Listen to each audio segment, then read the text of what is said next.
Hi YouTube, XBL Matt here. I got a hands-on with the PS Vita. We just picked up one from Japan. Um, just wanted to do a quick walkthrough for those of you that haven't got to see the thing or haven't been able to find a good video. So it's in the Hori made stand. It's a Hori product. You guys might have sold their fight sticks or controllers before. Pretty sturdy stand. Comes recommended about 10 bucks if you can get it for the retail price. The Vita TV itself, very small device, very clean looking. You see it has the Sony branding, very slick looking. That's just a little activity light on there. The top portion will actually is where you take the games in and out. Very similar to a Vita itself. It's the pull tab. I'll try and get it open so you guys can see it. It's hard with one hand, sorry about that. So it's just a pull tab and then the game pops out. Got Dragon's Crown in there right now. Pretty easy. In the back of the unit, do a quick rundown.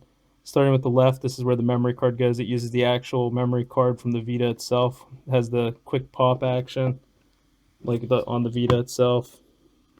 As you can see, I got a 4 gig in here. This Vita TV comes in two varieties, one with the core unit itself, which we purchased, and then one with a value pack that comes with an 8 gigabyte card and a white controller. Already had some PS3 and Vita accessories, so we got this one using the 4 gig in it. All in all, pretty impressed with the thing. In the back, to continue the walkthrough, there's the USB, there's the HDMI, Ethernet, and the power supply input.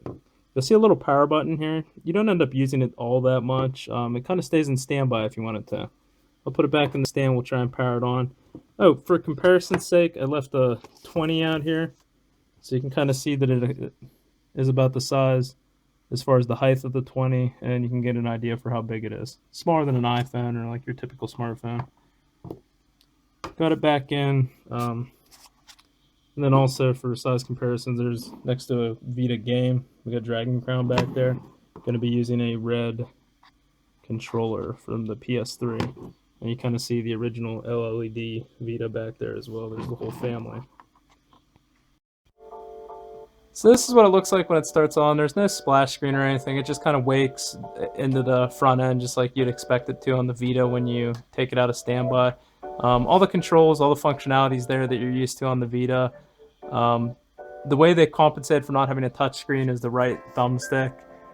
It's an option you toggle on and off from the long press home screen. So when you long press on the home screen, you'll notice you can toggle on this thing with the right using the thumbsticks as a touch interface. Basically, you'll see it has 3 different options there. One for the left to use the left stick as a touch screen when you're in the interfaces, one to use the right thumbstick to use the back, and then one with both.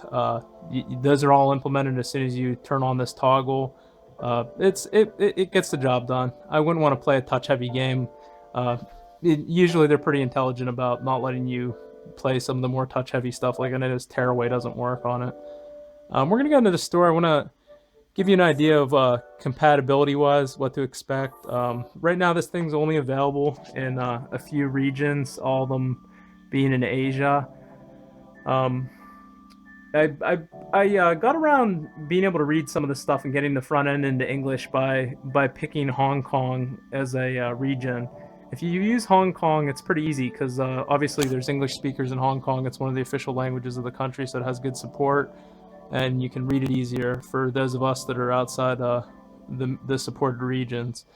You'll see there's the PlayStation Vita TV compatible section. Sony's been real good about doing this in the past on the PlayStation portables and home systems when you can buy games that aren't intended for the system you're buying them on. They've continued that good support. When you click in this, you'll have to excuse my internet. It seems to be a little slow today, so I don't know if it's that or if it's because I'm using a Hong Kong store when I'm in the US. It could be a combination of both, but so far so good with this thing. I have downloaded some stuff, no issues. I've downloaded a lot of demos. We have a PlayStation Plus membership working, got a free trial with it when we bought it. My brother actually went to Japan and he bought the unit himself in person, so we didn't have to use PlayAsia or anything.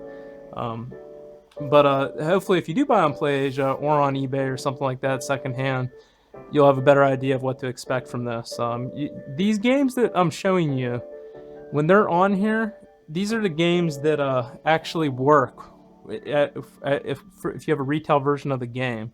So, for instance, we have Dragon's Crown here. Dragon's Crown will work in the Vita as a retail US made game and sold game. That's pretty cool. So that's kind of the way that you get some good functionality out of this.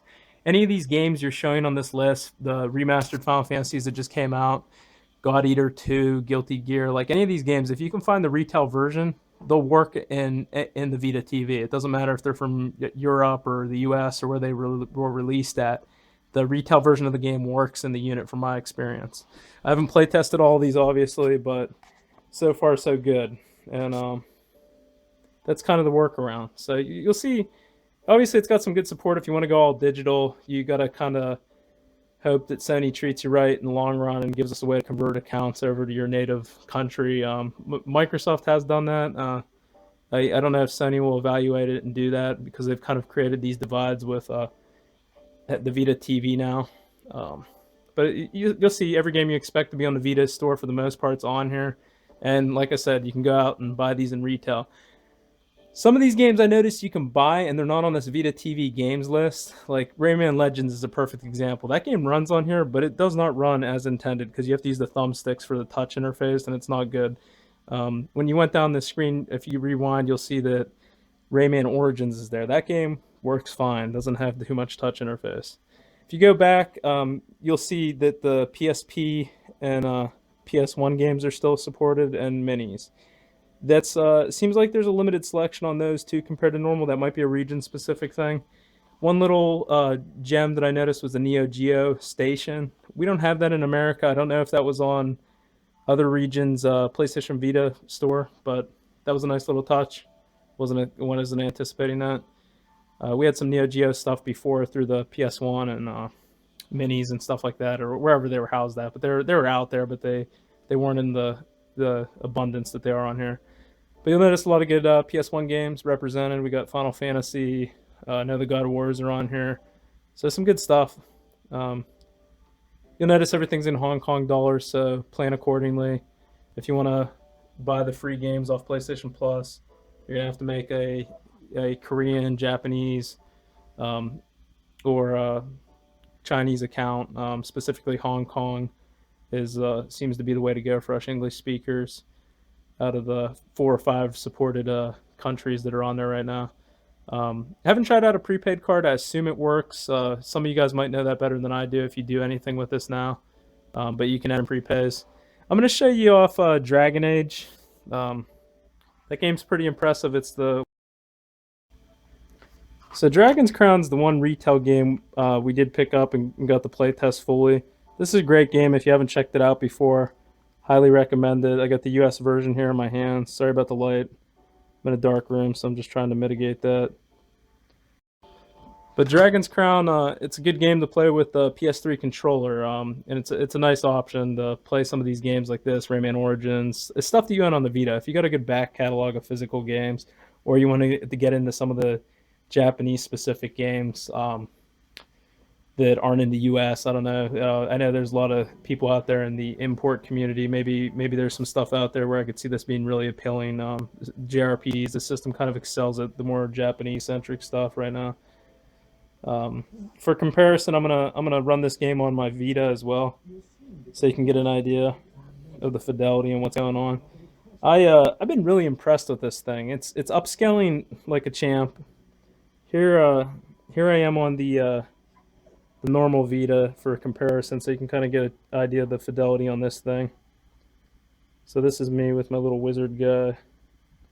I'm at the beginning on both. I'm by no means great at this game, but you can get a handle on the fidelity of it for sure on the off screen. It upscales very admirably. Graphics hold up.